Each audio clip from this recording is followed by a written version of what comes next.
तर एस्पायरंट्स drug inspector series मध्ये, GPAT series मध्ये, नायपर सिरीज मध्ये जो एक इम्पॉर्टंट बीट असतो, एक इम्पॉर्टंट चॅप्टर असतो, and that is called pharmacology. So important subject असतो तो असतो फार्माकोलॉजी. आणि हा जो सब्जेक्ट आहे एस्पायरंट्स, तर हा सब्जेक्ट 1-2 नाही तर कम्प्लिटली 10 सेक्शन वरती डिपेंड आहे. आणि याच्यामध्ये 10 सेक्शन्स आहेत, जसं की जनरल फार्माकोलॉजी हा एक सेक्शन आहे, ऑटोनॉमिक नर्वस सिस्टम हा एक सेक्शन आहे, सो कार्डिओव्हास्क्युलर सिस्टम हा एक सेक्शन आहे, ड्रग्स ऍक्टिंग ऑन किडनी एक सेक्शन आहे, drugs acting on respiratory system section आहे, drugs acting on the GAT एक सेक्शन आहे, सेंट्रल ऍक्टिंग ड्रग्स म्हणजे सीएनएस वरती ऍक्ट करणारे ड्रग्स हा एक सेक्शन आहे, केमोथेरपीचा एक सेक्शन आहे, ब्लडचा एक सेक्शन आहे, दॅट इज हिमॅटोलॉजी. असे खूप सारे सेक्शन्स या फार्माकोलॉजीमध्ये आहेत. पण एस्पायरंट्स फार्माकोलॉजी समजून घेणं हे विदाउट पॅथोफिजिओलॉजी किंवा without human anatomy and physiology impossible आहे. त्यामुळे आपण एस्पायरंट्स पाठीमागच्या सिरीजमध्ये पॅथोफिजिओलॉजी या टॉपिकला क्लिअर केलं, and now we are moving towards the pharmacology. मतलब फार्माकोलॉजीमध्ये आपण डायरेक्टली एखादा टॉपिक घेणं हे पण पॉसिबल आहे एस्पायरंट्स. पण प्रॉब्लेम इज व्हॉट की जर आपण डायरेक्टली जर त्या टॉपिककडे जात असाल तर you will not able to know about की so what is the relation in between the drug absorption and the drug distribution. So what is the exact relation in between the volume of distribution and the plasma protein binding? So तुम्हाला plasma concentration आणि एक्सक्रिशनचं relation, so drug body आपल्या बॉडीमध्ये जे reversible transport होत असतो त्याचं relation, drug हा मार्केटमध्ये कसा येतो त्याचं रिलेशन, ड्रग हा कोणत्या कंडिशनमध्ये गॅस्ट्रो इंटेस्टिनल ट्रॅक्ट मधून बॉडीमध्ये ऍब्झॉर्ब होतो त्याचं रिलेशन, हाफ लाईफ काय असते, फार्माकोलॉजी काय आहे, फार्माकोकायनेटिक्स काय आहेत, फार्माकोडायनेमिक्स काय आहेत, त्यानंतर मेटाबॉलिझम काय आहे, ड्रग्स एक्सक्रिशन काय आहे, बायो अवेलेबिलिटी काय आहे, बायक्वेलेन्स काय आहे, त्यानंतर सो आपल्याकडे लोडिंग डोस काय आहे, मेंटेनन्स डोस काय असतो, सीमॅक्स कोण आहे, टीमॅक्स कोण आहे, हे सगळे फार्माकोलॉजीचे बेसिक पॅरामीटर्स आहेत. मग एस्पायरंट सध्या या प्रिपरेशन मध्ये आहे. फॉर एक्झाम्पल कोणताही एस्पायरंट जो ड्रग इन्स्पेक्टरची तयारी करतोय, कोणताही एस्पायरंट जो जीपॅटची तयारी करतोय किंवा कोणताही एस्पायरंट जो नायपरची तयारी करतोय, तर तो एस्पायरंट डायरेक्टली टॉपिककडे नाही जाऊ शकत जोपर्यंत तो हे सगळं बेसिक समजून घेत नाही तोपर्यंत. आणि आपण काय करतो, आपण या सिस्टमला सुरू केल्यानंतर आपण याच्यामध्ये मगअप करायला स्टार्ट करतो. फार्माकोलॉजी आपण मगअप करतो, फार्माकोकायनेटिक्स आपण मगअप करतो की yes it deals with the absorption, distribution, metabolism and the excretion. या ब्रांचला आपण फार्माकोकायनेटिक्स म्हणतोय. पण एस्पायरंट हे तर समजून घ्यायला पाहिजे की what is the meaning of kinetic, what is the meaning of absorption, how it occurs, where it occurs, in which condition it favours, आणि कोणत्या कंडिशन मध्ये हे ऍब्झॉर्प्शन इनहिबिट होतं हे आपण समजून घ्यायला पाहिजे. आणि हे सगळे पॅरामीटर बेसिकली जोपर्यंत समजत नाहीत तोपर्यंत कोणताही ऍडव्हान्स टॉपिक, तो ऑटोनॉमिक नर्वस सिस्टम असू द्या, तो सीव्हीएस सिस्टम असू द्या किंवा तो कुठलाही कोलॉजी मधला सिस्टम असू द्या, एस्पायरंट्स तर हा टॉपिक तुमचे पाले पडत नाही. आणि त्यामुळे होतं काय की एक्झाम मध्ये जे इनडायरेक्ट क्वेश्चन्स येतात, एक्झाम मध्ये जे लॉजिकल बेस्ड काही क्वेश्चन्स येतात, केस स्टडीज येतात एस्पायरंट्स, त्या सिम्पली आपल्याला सॉल्व्ह होत नाहीत. आणि त्यामुळेच एस्पायरंट्स आजच्या लेक्चरमध्ये मी हे सगळे बीट्स तुमच्यासाठी घेऊन आलोय. आजच्या लेक्चरमध्ये मी तुम्हाला ह्या सगळ्या डेफिनेशन्स घेऊन आलोय. पण एस्पायरंट्स सगळ्या डेफिनेशन्सला मी घेण्याआधी, सगळ्या डेफिनेशनची सुरुवात करण्याआधी, so I wanted to introduce very briefly how the pharmacology, how the biopharmaceutics, how the drug discovery development, how the HAP and how the advanced clinical, so pharmacology and toxicology, they are working together to elicit the pharmacological action of any particular drug. एखाद्या ड्रगच्या complete action दाखवण्यासाठी या सगळ्या सिस्टमची आपल्याला गरज कशी लागते याच्याबद्दलची complete माहिती आज मी तुम्हाला देणार आहे. आणि हे सगळे एक एक पॉइंट हे एक्झाम ओरिएंटेड एस्पायरंट्स. आज तुम्ही हे पॉइंट्स कराल तर तुमच्या लक्षात येईल की कोलॉजी समजून घ्यायचं असेल तर तुम्हाला या लेवल पासून जावंच लागेल. कोलॉजीसाठी तुम्हाला जर डेडिकेशन द्यायचं असेल तर डेडिकेशन लेवलची पहिली लेवल हीच आहे जी आज तुम्हाला मी इथे रिप्रेझेंट करत असतो. याच्यानंतर ह्या सगळ्या डेफिनेशन तुमच्या सो अंडरस्टँडिंग मध्ये इझिली येतील.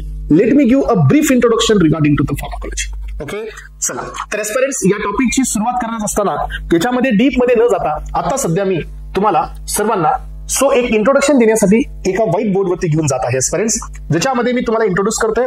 सो कॉम्बिनेशन देतोय मी, हे एक दोन सब्जेक्टचं कॉम्बिनेशन नाही आहे, हे सर्व टॉपिकचं कॉम्बिनेशन आहे ज्याच्यामध्ये फार्माकोलॉजी हा तुम्हाला इंट्रोड्यूस होईल. आणि मेनली कोणता फार्माकोलॉजी तर aspirant this is called as a general pharmacology इथं तुम्हाला इंट्रोड्यूस होईल.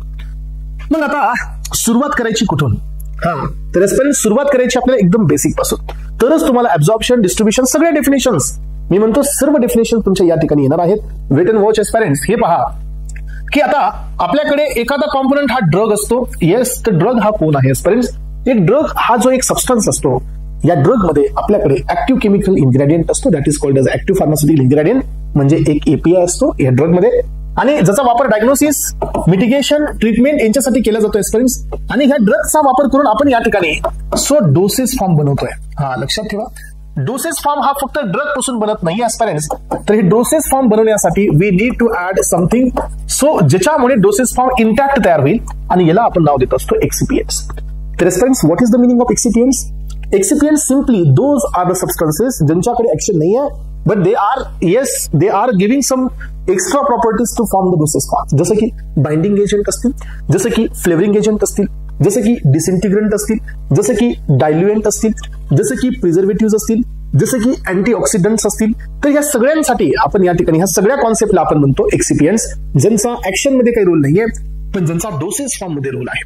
मग ऍस्पिरंट्स, आपल्याकडे डोसेज फॉर्म खूप वेगवेगळे असू शकतात. आपल्याकडे टॅबलेट हा एक डोसेज फॉर्म असू शकतो, सो आपल्याकडे कॅप्सूल हा एक डोसेज फॉर्म असू शकतो, आपल्याकडे मायक्रो इनकॅप्सुलेशन डोसेज फॉर्म असू शकतो, आपल्याकडे क्रीम, जेल, जेलीज, सो आपल्याकडे लोशन असतील, सस्पेन्शन, इमल्शन, सो असे खूप सारे डोसेज फॉर्म आहेत ऍस्पिरंट्स.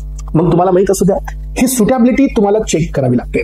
सो एक्सिपिएंटची सुटेबिलिटी एपीआय सोबत ही चेक करून सुटेबल डोसेज फॉर्म तुम्हाला या ठिकाणी तयार करावं लागतं ऍस्पिरंट्स. आणि या स्टडीला आपण नाव देत असतो प्री फॉर्म्युलेशन स्टडीज.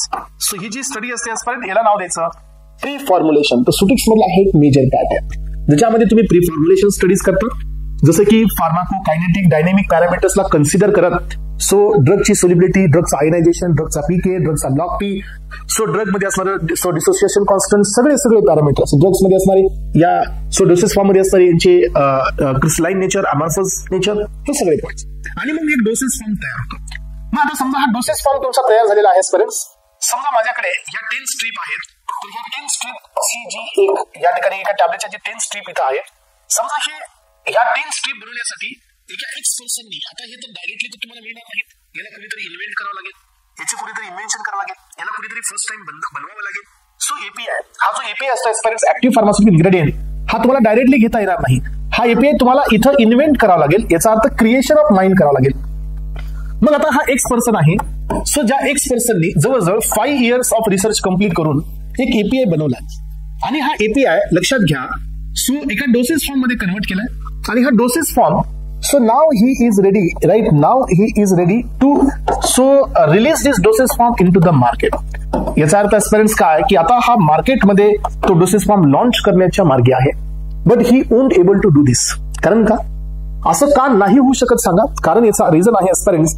सो तुम्ही एखादा डोसेज फॉर्म मार्केटमध्ये घेऊन येत असाल तर तुम्हाला या ड्रगला मार्केटमध्ये ऍड करण्यासाठी अप्रुव्हल्स लागतात ऍस्पिरंट्स.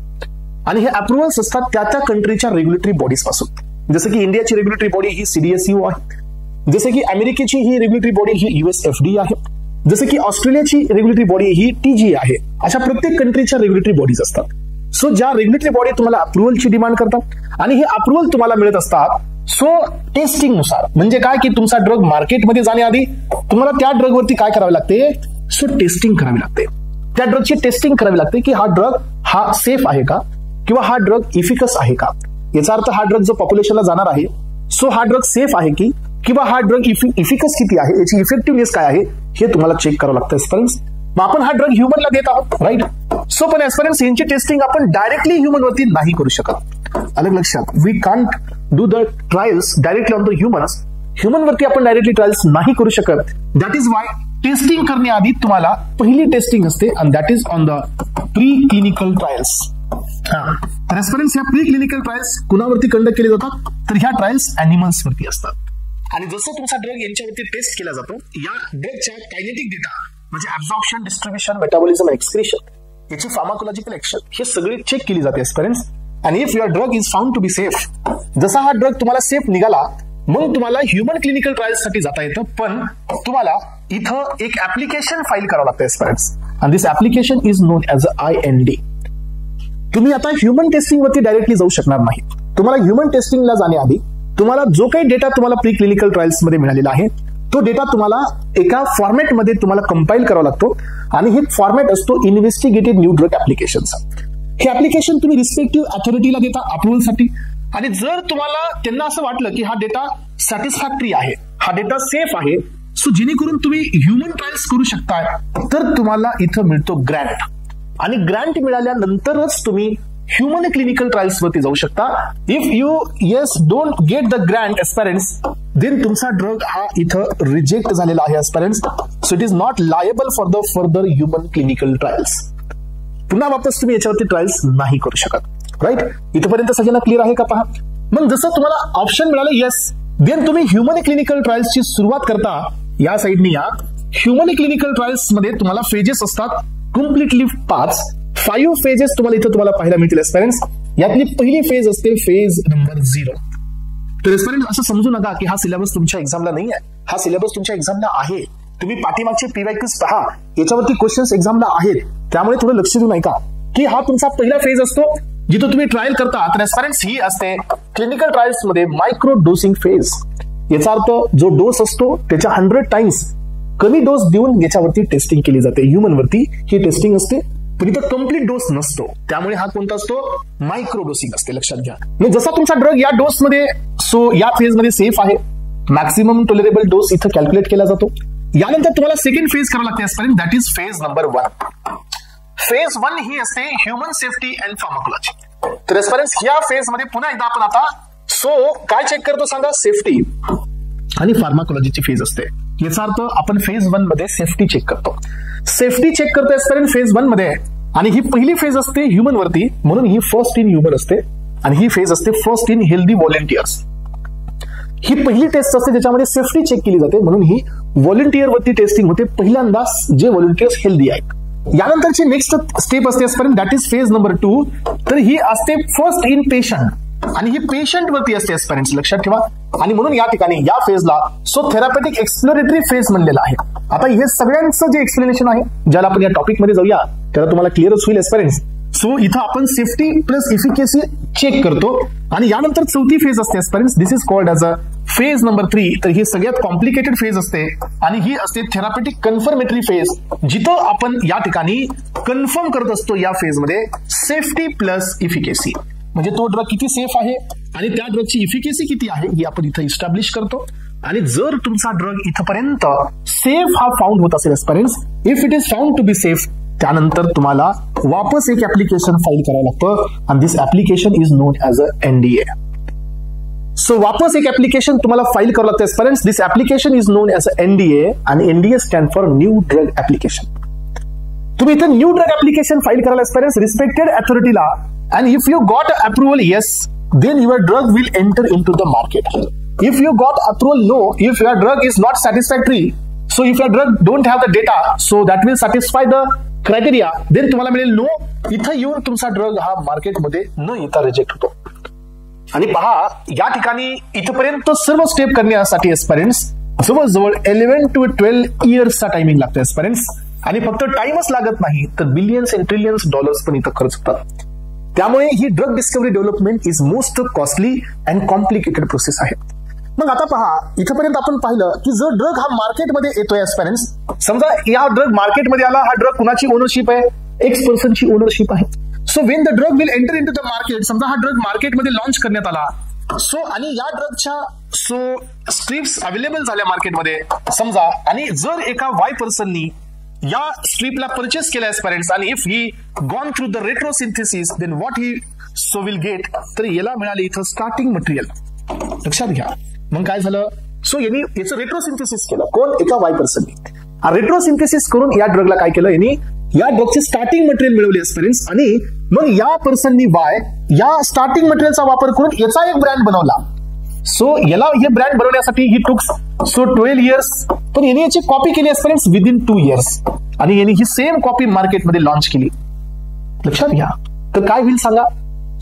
जो पर्सन 12 इयर्स ऑफ इन्व्हेस्टमेंट करतोय, त्याचं क्रिएशन ऑफ माइंड वापरतोय, टाइम यूज करतोय, आणि त्याची मनी म्हणजे तो इकॉनॉमिकली पण याच्यात सगळा सपोर्ट देतोय एस्पिरंट्स, त्या पर्सनच्या मनामध्ये या ठिकाणी याचं जे काही इन्व्हेस्टमेंट आहे ही आता रिटर्न मिळणार नाही, कारण यांनी हाचा ड्रग मार्केटमध्ये लॉन्च केलाय. तर हा मेंटली एस्पिरंट्स डिस्करेज होतो, एनकरेज होत नाही. हे जे क्रिएशन ऑफ माइंड आहे याचे डिस्करेजमेंट होते, हा डिमोटिवेटेड होतो. याचं रिझन आहे की याची जे इन्व्हेस्टमेंट आहे, जी याची मोनोपोली आहे, ते याला रिटर्न मिळत नाही. And that is why हा डिस्करेज होता एस्पिरंट्स, आणि हे डिस्करेजमेंट होत होती बिफोर 1970. आणि असं झाल्यानंतर जे सायंटिस्ट आहेत, हे क्रिएशन ऑफ माइंड यांनी इथं स्टॉप केला. मग government has address this issue. गव्हर्नमेंटला हा इश्यू समजला, आणि गव्हर्नमेंटला हे लक्षात आलं की ज्यांनी क्रिएशन केलंय त्याचं कॉपी होत आहे, आणि हे कॉपी होत असल्यामुळे ज्यांनी याला इन्व्हेस्टमेंट केलंय त्याला याचा रिवॉर्ड जात नाहीये. And that is why aspirants government has passed. So in 1970, government has passed the first important law for the intellectual property, and that is called as a patent law. मग गव्हर्नमेंटने इथं patent लॉला pass केला. What happen after getting patent law, लक्षात ठेवा, तर हा process patent होता. याच्यानंतर वापस एक अमेंडमेंट झाली फॉर द प्रोडक्ट पेटंट, ती पुढे झाली एस्पिरंट्स. सो 2000 इयरच्या नंतर. आणि हे पेटंट लॉ होता प्रोसेससाठी. पहा, मग आता जर समजा हा एखाद्याला, आता हा एक्स पर्सनचं काय चुकलं सांगा, जर यांनी 1970च्या नंतर इन्व्हेन्शन केलंय आणि जर याचं इन्व्हेन्शन मार्केटमध्ये कोणी कॉपी करते, तर he has done one mistake की ड्रग मार्केटमध्ये लॉन्च करण्याआधी he has not taken a patent. त्यांनी पेटंट नाही घेतला. मग आता सिम्पली काय झालं सांगा, की जर तुमच्याकडे काही नवीन क्रिएशन आहे जे मार्केटमध्ये कुणाकडेच नाही आहे, then you need to take a patent from the patent office. मग पेटंट घेण्यासाठी you have to follow 3 important criterias. Your product should follow this 3 important criterias. यामधले पहिले क्रायटेरिया असतो, and that is what the inventive step. तर aspirants, जे तुमचा product आहे, जे तुमचा ड्रग आहे, सो जी तुमची टॅबलेट आहे, ही इन्व्हेंटिव्ह असायला पाहिजे. याचा अर्थ काय, की ही आधी कुठंच नसायला पाहिजे, कोणत्या ट्रेडिशनल नॉलेजमध्ये, कुठल्या डेटाबेसमध्ये, कुठल्या वेबसाईटमध्ये. सो ही कुठेही नसायला पाहिजे. याचा अर्थ ही कम्प्लीट न्यू पाहिजे, याच्यामध्ये कम्प्लीट न्यूनेस पाहिजे. That is what the inventive step. It should not be the discovery. हे होतं, पण आता लक्षात आलं असं बी नसायला पाहिजे. एस्पिरंट्स, पहिला क्रायटेरिया असतो पेटंट घेण्यासाठी, आणि ते असते इन्व्हेंटिव्ह स्टेप. इन्व्हेंटिव्ह स्टेप ही जर तुम्ही फॉलो करत असाल, तर दुसरा क्रायटेरिया असतो aspirants, that is non obviousness. So non obviousness याचा अर्थ काय, समजा समवन इज टेलिंग की A + B I got a C and C is an invention. No, अशा कॉन्सेप्टला पेटंट दिलं जात नाही. याचा अर्थ काय, की तुमची जी पहिली स्टेप आहे ही इन्व्हेंटिव्ह, म्हणजे तुमचा प्रोडक्ट हा इन्व्हेंटिव्ह पाहिजे. दुसरी गोष्ट ऑब्वियसली होत नाही पाहिजे. If something is getting obviously, हे पेटेंटेड नसतं. Obviously in the sense A + B I got a C, नाही, असं नाही करता येणार. A + B चे मिक्सर्स बनवून C तयार करून तुम्ही याचं पेटंट घेणार नाही. हे नॉन ऑब्वियसली पाहिजे, म्हणजे असं होत नाही पण असं झालंय. आणि तिसरा इम्पॉर्टंट पर्पज असतो एस्पिरंट, म्हणजे याचा क्रायटेरिया असतो, that is industrial application. Okay, industrial application हा एक याचा इम्पॉर्टंट क्रायटेरिया आहे. सो याचा अर्थ काय, जे पेटंट आहे एस्पिरंट, त्याचा कम्युनिटीला यूज पाहिजे. समजा तुम्ही एखादा पेटंट लॉन्च केला, सो ज्या पेटंटचा वापर हा सो मिस्टर इंडियाच्या मूवीमध्ये दाखवण्यात आलाय. सो एखादा तुमच्याकडे बेल्ट आहे, जसं तुम्ही इन्व्हेन्शन केलंय, सो तो बेल्ट तुम्ही सो इथं लावल्यानंतर तुम्ही इनव्हिजिबल होतात. Is this industrial application? No. समजा एखाद्या IIT इंजिनियरनी एखादं इन्व्हेन्शन केलं, जसं आता मार्केटमध्ये प्रेगा न्यूजच्या किट्स अवेलेबल आहेत. With the help of ₹50 you can identify whether pregnancy is positive or not. तसंच एखाद्याने एखादी किट जनरेट केली aspirants by using something. So if it is able to differentiate whether the pregnancy जी hold होते ती mail आहे की female आहे, तर याला पेटंट मिळू शकतो? नो. तर एस्पिरंट्स, याचा मिनिंग काय आहे, की जर तुमचा पेटंट इंडस्ट्रियल ऍप्लिकेशन आहे तरच तुम्हाला पेटंट मिळेल. आणि त्यातली त्यात इम्पॉर्टंट काय असतं, की हे ऍप्लिकेशन कम्युनिटीला बेनिफिट्स देणारे पाहिजे. हे कम्युनिटीच्या इथिक्सच्या अगेन्स्ट नाही पाहिजे. जर या 3 क्रायटेरियाला तुम्ही मॅच करत असाल एस्पिरंट्स, तर तुमचा पेटंट हा इथं या ठिकाणी पेटंट ग्रँट होतं एस्पिरंट्स. आणि पेटंट हा तुमच्यासाठी 20 इयर्स साठी राहतो. पेटंटची जी व्हॅलिड टर्म असते, the date of so grant पासून ते 20 इयर्स पर्यंत पेटंट हा तुमच्यासोबत राहतो. याचा अर्थ की आता जर हे तुमचं सो इन्व्हेन्शन जर मार्केटमध्ये येत असेल एस्पिरंट्स, सो मार्केटमध्ये तुमच्या परमिशन शिवाय कुणी याला लॉन्च करू शकत नाही. And this is called as a property.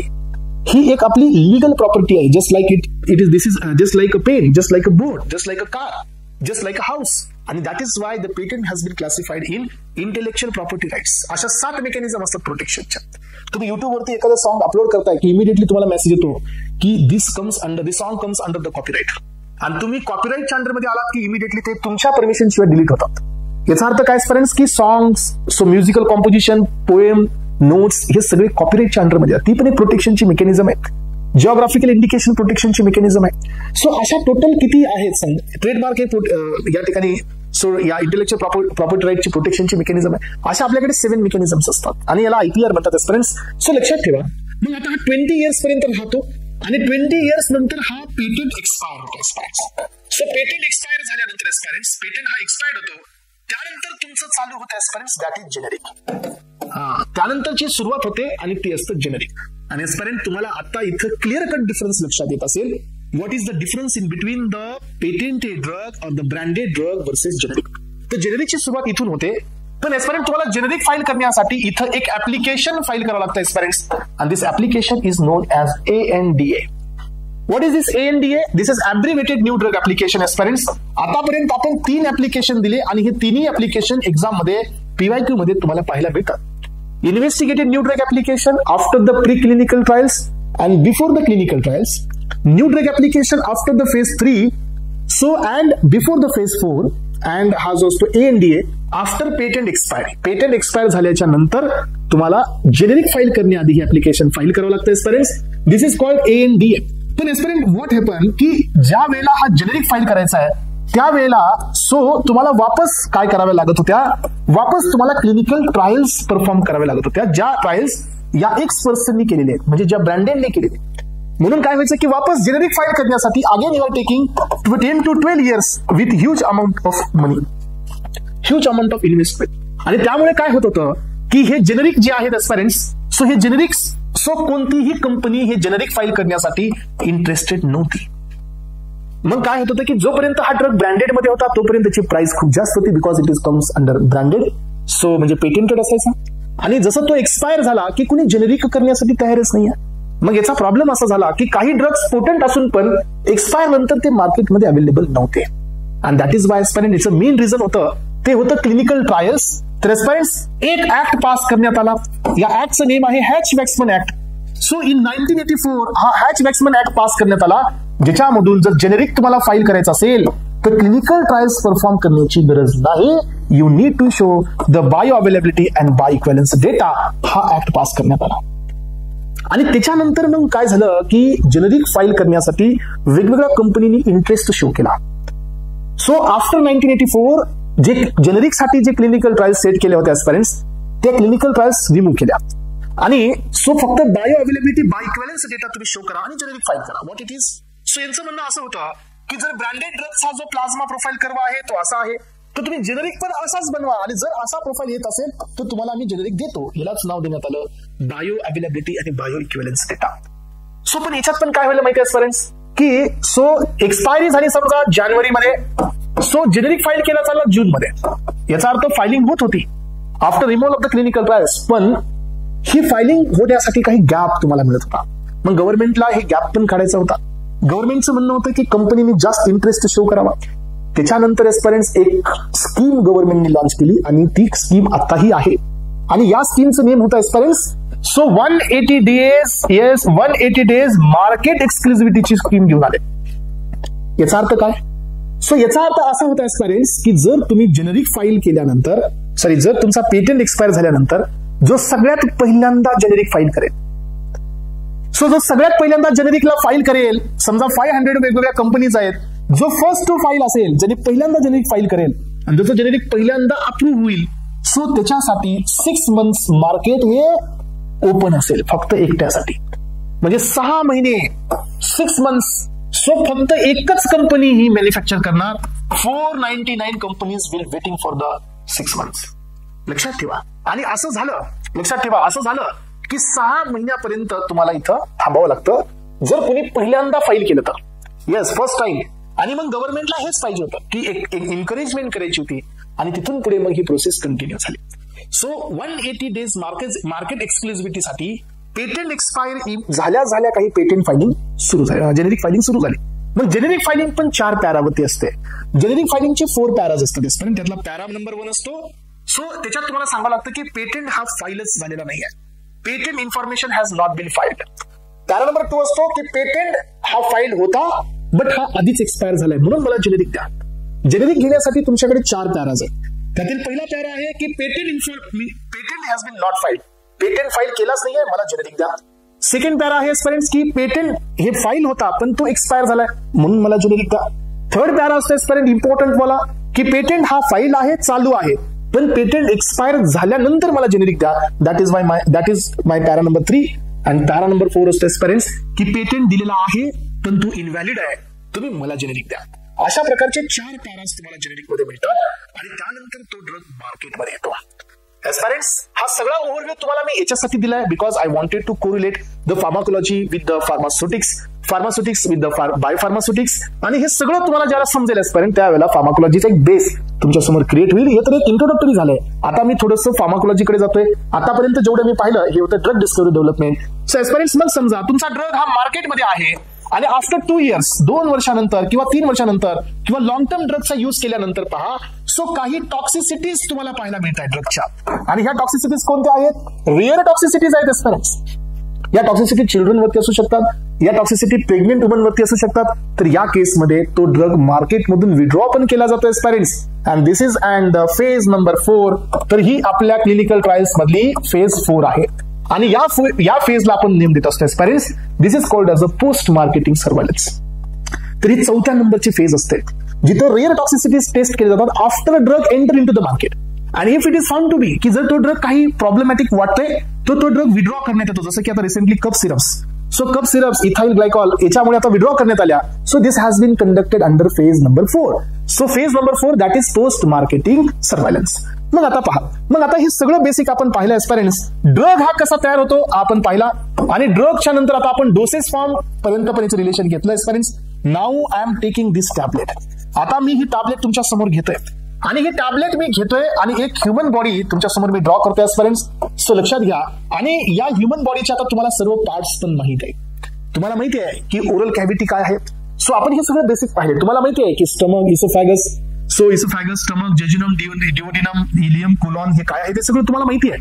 मग जसा हा टॅबलेट इथून तुम्ही घ्याल ओरल रूटनी, काही टॅबलेट्सचे प्रकार आहेत, खूप सारे प्रकार आहेत एस्पेरेंट्स. ओरल डिस्पर्सिबल टॅबलेट आहे, चेवेबल टॅबलेट आहे, बक्कल टॅबलेट आहे, सबलिंग्युअल टॅबलेट आहे, uncoated, coated, enteric coated, sugar coated, film coated, delayed release, sustain release, अशा खूप सारे टॅबलेट्स आहेत. तर हे पहा की आता ही टॅबलेट आपण घेतोय, तर ही टॅबलेट इथून पास होते एस्पेरेंट्स आणि now it will reaches to the stomach. आता हे स्टमक मध्ये पोहोचते. मग तुम्हाला माहिती असू दे एस्पेरेंट्स, जो ड्रग आपण घेत आहोत याच्यामध्ये जो आपला ड्रग आहे म्हणजे जो आपला एपीआय आहे एस्पेरेंट्स, या एपीआय कडे एक इम्पॉर्टंट प्रॉपर्टी असते दॅट इज कॉल्ड पीके. एखाद्या ड्रगचा काय असतो तर एखाद्या ड्रगचा पीके असतो एस्पेरेंट्स. आणि इथं आपण स्टमक मध्ये आल्यानंतर आपण हे पाहिलं होतं एस्पेरेंट्स की आपल्याकडे ऑक्झेंटिक सेल आहेत, राईट, जे की ऑक्झेंटिक सेल इथं प्रोड्यूस करत असतात HCl. आणि स्टमक मध्ये जो पीएच असतो तो असतो ऍसिडिक, आणि जो कंटेंट असतो एस्पेरेंट्स ऍक्वस असतो, that is 0.1 normal HCl present असतं. मग आता तुम्ही पहा, जसा हा ड्रग इथं पोहोचतोय, ड्रगचा माझा पीके आहे, एक प्रकारचा डिसोसिएशन कॉन्स्टंट आहे. ड्रगचं नेचर एस्पेरेंट्स 2 आहे. यातील पहिलं नेचर आहे, ड्रग हा सो हायड्रोफिलिक असू शकतो किंवा ड्रग हा लिपोफिलिक असू शकतो. हा, तर हे 2 प्रॉपर्टी माझ्याकडे आहे. एकतर हा हायड्रोफिलिक असू शकतो किंवा हा लिपोफिलिक असू शकतो, किंवा हा ड्रग या ठिकाणी एस्पेरेंट्स सो ऍसिडिक असू शकतो, आणि किंवा हा ड्रग बेसिक असू शकतो. आपण इथं वीक ऍसिडचे ड्रग घेऊ शकतो, आपण इथं वीक बेस आणि वीक ऍसिड घेतो. We never take a drug जो स्ट्रॉंग ऍसिड किंवा स्ट्रॉंग बेस आहे. मग आता पहा, जसा ड्रग या पीकेच्या बेसिसवरती वीक ऍसिड किंवा वीक बेस आहे, आपल्या स्टमक मध्ये तर पीएच कोणता आहे तर तो डेफिनेटली या ठिकाणी ऍसिडिक आहे. मग आता पहा, सगळ्यात पहिली प्रोसेस काय आहे, जसा ड्रग रिच आउट होईल स्टमक मध्ये, पहिली प्रोसेस आहे सो डिसइंटिग्रेशन. याचा अर्थ ही टॅबलेट स्मॉल पार्टिकल मध्ये डिसइंटिग्रेट होते. येस, याचा पण एक टाइम असतो आपल्याकडे, दिस इज कॉल्ड डिसइंटिग्रेशन टाइम. यानंतर ही टॅबलेट इथं सोल्युशन स्टेट मध्ये जाते एस्पेरेंट्स. सोल्युशनचा मिनिंग असतो की कम्प्लीट सोल्युबल होते, आणि या प्रोसेसला आपण नाव देतो सेकंड प्रोसेस असते aspirants, and this is called as a dissolution. Once the drug will enter in to the solution state, मग आता इथं 2 पॉसिबिलिटी आहेत. हे पहा, सो कंडिशन काय सांगा, इथं ऍसिडिक इन्व्हायरमेंट आहे, आणि now the drug will make a partition with this. आणि याच्या लेयर्स पहा, ही आहे सबम्युकोजा, याच्यानंतर असते serosa, mucosa, submucosa, then serosa, sorry muscularis आणि सेरोसा, अशा आपल्या लेयर्स असतात. आणि मस्क्युलरिसच्या मध्ये आपल्या ब्लड वेसल्स असतात. नाव द ड्रग हा कुठे आहे, हा इथं तुमच्या स्टमक मध्ये आहे. सो स्टमक मध्ये ड्रग आहे एस्पेरेंट्स, ड्रगची एक प्रॉपर्टी आहे. आता या ड्रगला स्टमक मधून पार्टिशन करत कुठे पोहोचायचंय, सिस्टमिक सर्क्युलेशन मध्ये. आणि जर असं हा ड्रग ट्रान्सफर होत असेल, जिथं तो ऍडमिनिस्टर केलाय तिथून तो सिस्टमिक सर्क्युलेशन मध्ये, तर एस्पेरेंट्स हीच तर प्रोसेस आहे ऍब्झॉर्प्शन.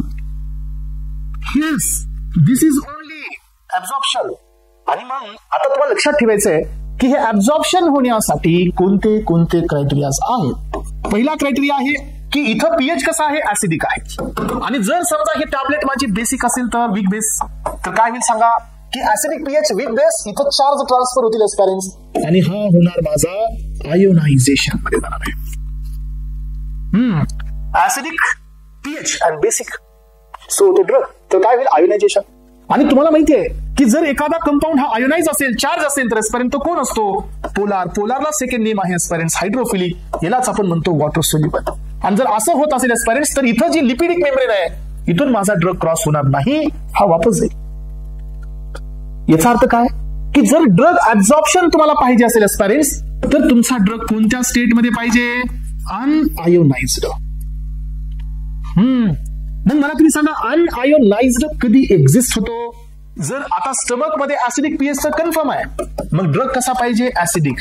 ऍसिडिक असेल तर ऍसिडिक पीएच मध्ये अनआयोनाइज राहतो, अनआयोनाइज असेल तर तो होतो लिपिड सोल्युबल, आणि लिपिड सोल्युबल हा इझिली पास होतो एस्पायरेंट्स. याचा अर्थ काय की ऍसिडिक ड्रग मध्ये, ऍसिडिक पीएच मध्ये ऍसिडिक ड्रगचं ऍब्झॉर्प्शन फास्ट होतं. येस, आणि इथं आपण हे पण पाहतो की जर ऍसिडिक ड्रग मध्ये ऍसिडिक पीएच ऍब्झॉर्प्शन फास्ट होत असेल एस्पायरेंट्स, तर बेसिक पीएच मध्ये बेसिक ड्रगचं ऍब्झॉर्प्शन फास्ट होतं. म्हणून तर एस्पायरेंट्स आपण एक डेफिनेशन, आपण एक स्टेटमेंट देतो, acidic drug will more absorbed in acidic pH and basic drug will more absorbed in basic pH. आणि ऍसिडिक ड्रग बेसिक पीएच अनायनायझेशन जास्त, ऍब्झॉर्प्शन कमी. Basic drug acidic pH absorption कमी, किंवा बेसिक पीएच ऍसिडिक ड्रग तरी पण absorption कमी. याचा अर्थ काय की ऍब्झॉर्प्शन होण्यासाठी पहिला क्रायटेरिया असतो आयनायझेशन. सेकंड क्रायटेरिया असतो एस्पायरेंट पार्टिशन. किती पार्टिशन करते तेवढा पास होतो. मग लिपिड सोल्युबल जास्त की पार्टिशन जास्त? पार्टिशन जास्त की ऍब्झॉर्प्शन फास्ट? तिसरा क्रायटेरिया असतो एस्पायरेंट, तो असतो मॉलिक्युलर वेट. सो जेवढा जास्त मॉलिक्युलर वेट तेवढा ऍब्झॉर्प्शन स्लो. म्हणजे ऍब्झॉर्प्शन होण्यासाठी 3 इम्पॉर्टंट क्रायटेरिया फॉलो करावे लागतात. यातला पहिला आहे अनआयोनाइज्ड स्टेट. ही स्टेट कधी येते सांगा? अनआयोनाइज्ड ज्या वेळेला ड्रगचा पीके आणि ड्रगचा मीडियमचा पीएच या दोघांमध्ये सिमिलॅरिटी आहे. Acidic drug acidic pH, basic drug basic pH, तर तो तिथून अनआयोनाइज्ड असेल आणि तो तिथून फास्टली मध्ये. बिकॉज अनआयोनाइज्ड म्हणजे लिपोफिलिक आहे. लिपोफिलिक म्हणजे तो इझिली पास होऊ शकतो. मग आता आपण हे पाहिलं एस्पायरेंट्स की इथपर्यंत आपण काय काय पाहिलं? डिसइंटिग्रेशन, डिझॉल्युशन, देन डिझॉल्युशनच्या नंतर ऍब्झॉर्प्शन. ऍब्झॉर्प्शन म्हणजे काय आलं सांगा? सो ऍब्झॉर्प्शन मीन्स एस्पायरेंट्स की हा जो ड्रग आहे तो इथून पास होतो माझ्या सिस्टमिक सर्क्युलेशन मध्ये. This is called as absorption. ऍब्झॉर्प्शनची डेफिनेशन आता इथं परत आली, ती म्हणजे काय? Transfer of drug from site of administration to the systemic circulation until the equilibrium in unchanged form. This is called as absorption. म्हणजे काय? हा ड्रग ट्रान्सफर करा जोपर्यंत इक्विलिब्रियम येत नाही, आणि हा ड्रग चेंज फॉर्म मध्ये नाही पाहिजे, हा ड्रग अनचेंज्ड फॉर्म मध्ये पाहिजे. पहा आता, मग आता समजा माझ्याकडे ही 500 ml ची टॅबलेट आहे, तर तुम्ही म्हणाल की सर मग 250 इथं आणि 250 इथं होईल, मग तर ते स्टॉप होईल. बेटा याच्यामध्ये एक कंडिशन असते, that is called sink condition. So काय होतं की इथून जो 1 mg जरी गेला तर तो बाकीच्या साईडला ट्रान्सपोर्ट होतो, and the concentration at GAT is always become a 0. असं करत हा सगळा ड्रग इथं पास होतो, आणि this is called as a sink condition. Sink condition सांगते की blood concentration at GAT is always less than the GAT concentration. Blood मधलं कॉन्सन्ट्रेशन कमी ठेवतं, जीएटी मधलं जास्त होतं, त्यामुळे हा ड्रग सगळा इकडे पॅसिव्हली पास होतो. मग इथपर्यंत आपण काय पाहिलं? ऍब्झॉर्प्शन. मग आता एस्पायरेंट्स ऍब्झॉर्प्शन इथं संपलेलं आहे. याच्या आधी अजून एक प्रोसेस असते एस्पायरेंट, की जसं ड्रग इथून ऍब्झॉर्ब होतोय तर तो ड्रग कुठं पोहोचतोय? सीपी मध्ये. मग सीपी मध्ये पोहोचते तर काय वाढते सांगा? Bio availability. तो ड्रग ब्लड मध्ये जातोय, मग ब्लड मध्ये जातोय तर ती झाली बायो अवेलेबिलिटी. मग तुम्हाला सर ऍब्झॉर्प्शन आणि बायो अवेलेबिलिटी सेम आहे? नाही बेटा. बायो अवेलेबिलिटी मध्ये आपण ट्रान्सफर नाही पाहत आहेत. So we are not looking for the transfer of drug from the site of administration to the systemic circulation. No. So we are looking for the rate and amount of extent. See, जसा drug इथून इकडे pass होतोय तो किती rate ने येतोय आणि किती अमाउंट मध्ये येतोय हे पहा.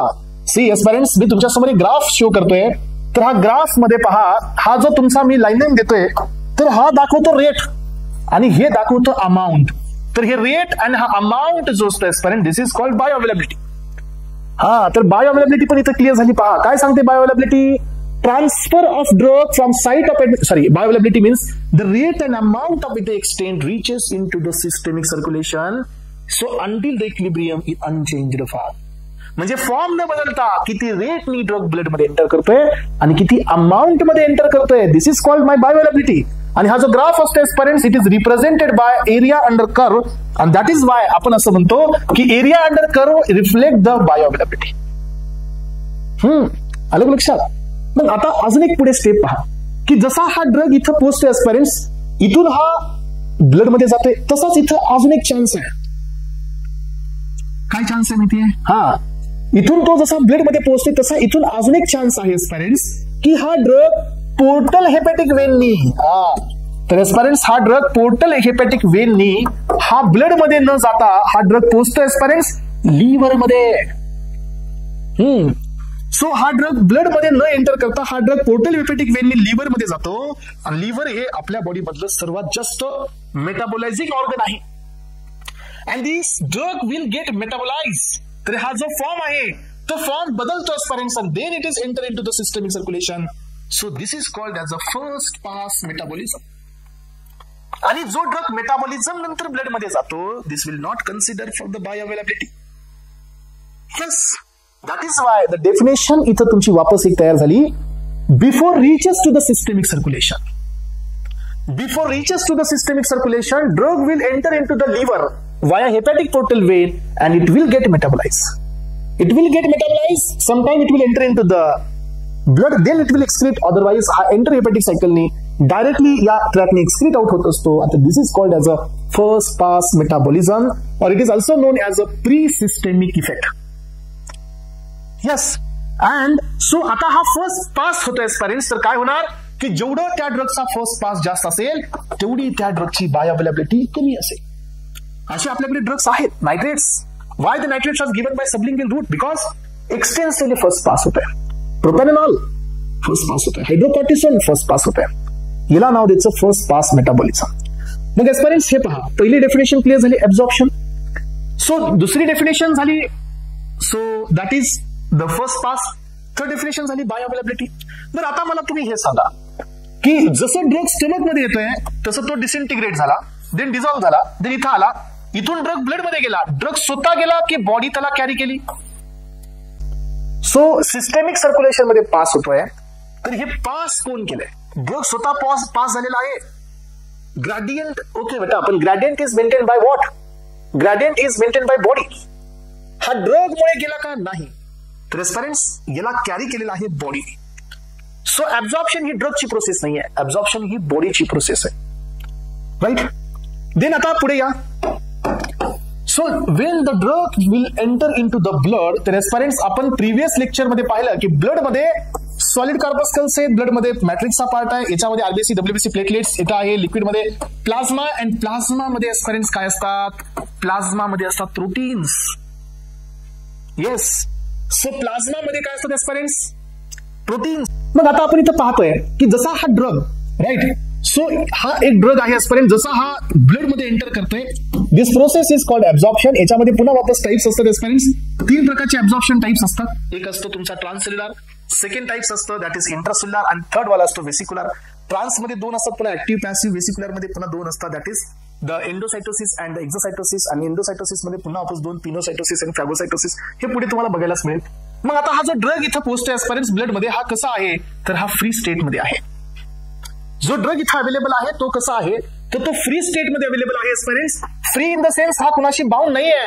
तर हा ब्लड आहे एस्परेंट्स, ब्लडच्या साईडला हे स्पेस आहे, इंटरसेलर स्पेस आहे, एक्स्ट्रासेलर स्पेस आहे, आणि त्यानंतर हा तुमचा सेल आहे. जर हा ड्रग इथून इकडे पास होत असेल, हा ब्लड कंपार्टमेंट पासून हा पास होत आहे, सो टिश्यू कंपार्टमेंट मध्ये हे टिश्यू आहेत एस्परेंट्स, तर हा इथून इकडे पास होत असेल एस्परेंट्स, तर याला नाव दिलं जातं so distribution. Okay, this process is called as a distribution.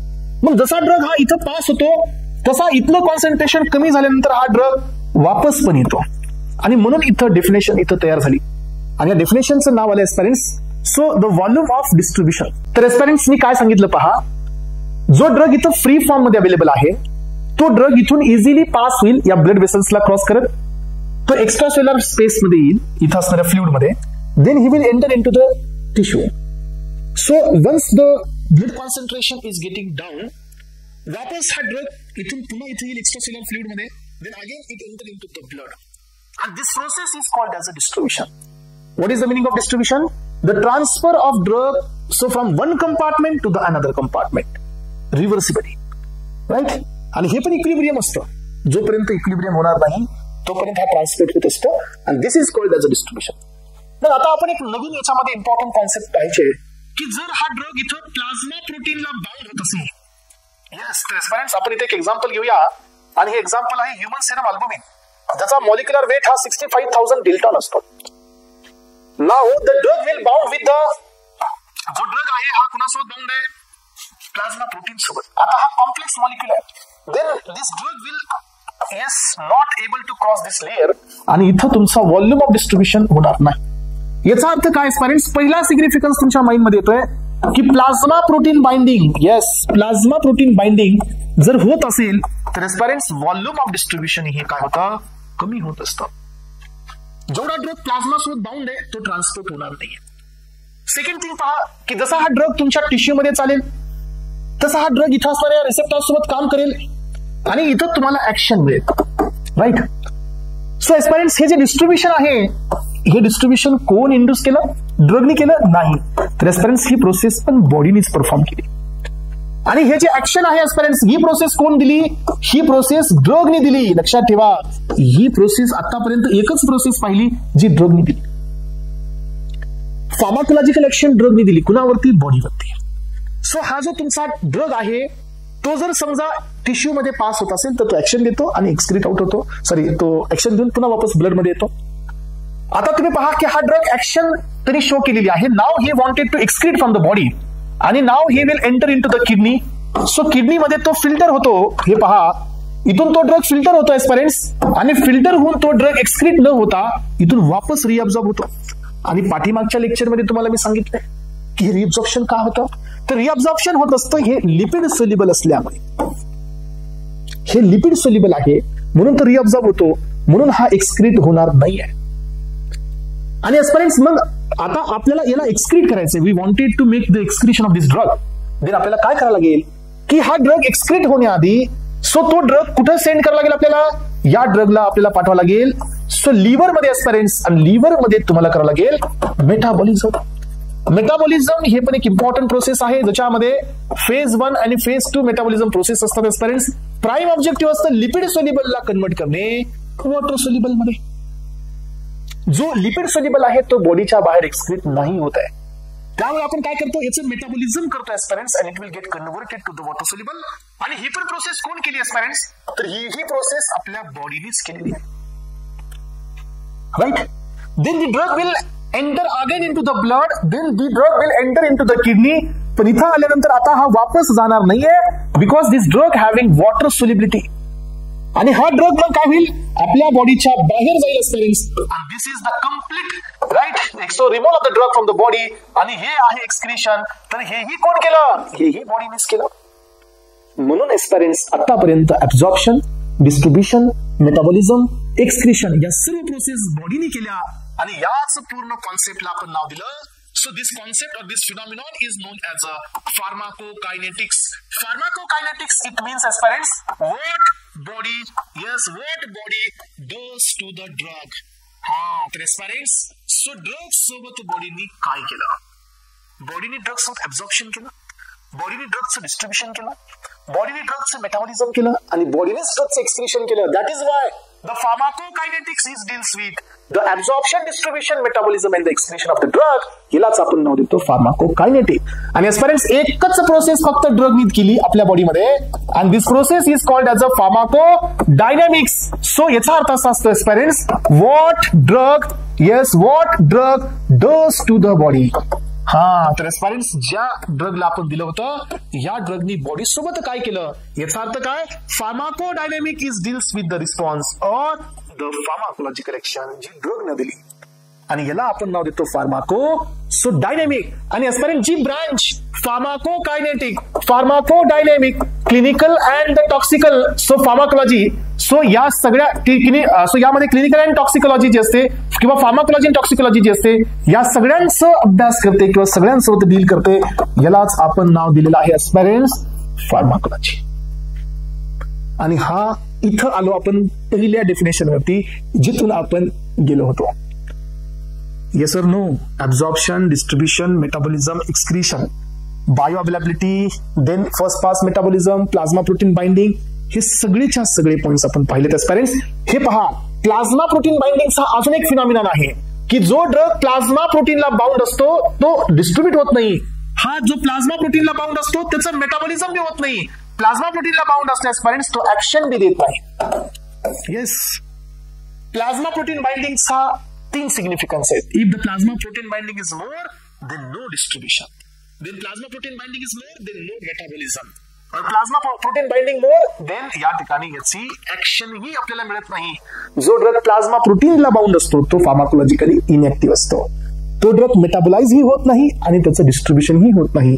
तर हे बेसिक फंडा. आणि प्लाझ्मा प्रोटीन बाइंडिंग असल्यानंतर तो इथं फिल्टर ही होत नाही. याचा अर्थ प्लाझ्मा प्रोटीन बाइंडिंग आहे तर एक्सक्रीशन ही होत नाही. त्यामुळे प्लाझ्मा प्रोटीन बाइंडिंग मुळे ड्युरेशन ऑफ एक्शन वाढते, प्लाझ्मा प्रोटीन बाइंडिंग मुळे क्लिअरन्स कमी होतो. तर parents, this is all about the introduction to the general pharmacology. आणि हा आपला याच्यातील पहिला टॉपिक इथं आपण पाहिला.